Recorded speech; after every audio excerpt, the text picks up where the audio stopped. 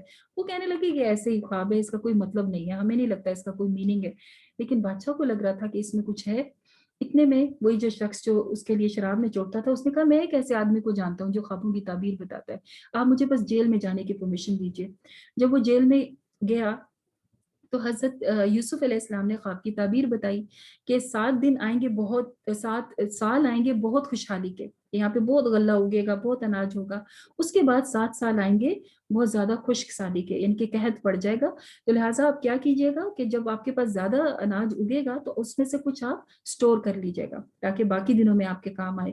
اور اس طرح سے انہوں نے اس کو تعبیر بتائی۔ جب یہ تعبیر اس نے جا کے بادشاہ کو بتائی تو بادشاہ بہت حیران ہوا اور کہنے لگا کہ ان کو میرے پاس بلاؤ۔ تو حضرت یوسف کے پاس جب واپس آیا تو حضرت یوسف علیہ السلام کہنے لگے کہ ان سے کہو کہ ان خواتین کا کیا معاملہ ہے کہ جنہوں نے اپنے ہاتھ کاٹ لیے تھے، پہلے مجھے بتائیں کہ کیا قصوروار میں تھا یا کوئی اور۔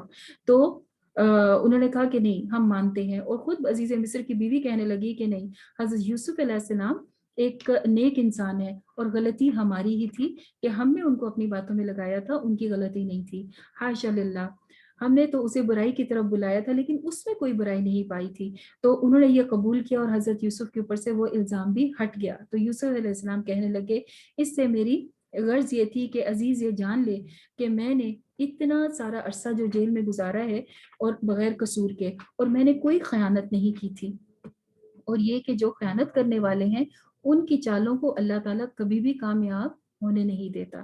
یہاں تک یہ پارہ مکمل ہوتا ہے، اور باقی حضرت یوسف علیہ السلام کی کہانی انشاءاللہ ہم نیکسٹ پارے میں کریں گے۔ وآخر دعوانا ان الحمد للہ رب العالمین، سبحانک اللہم وبحمدک، نشہد ان لا الہ الا انت، نستغفرک ونتوب الیک۔ السلام علیکم ورحمۃ اللہ وبرکاتہ۔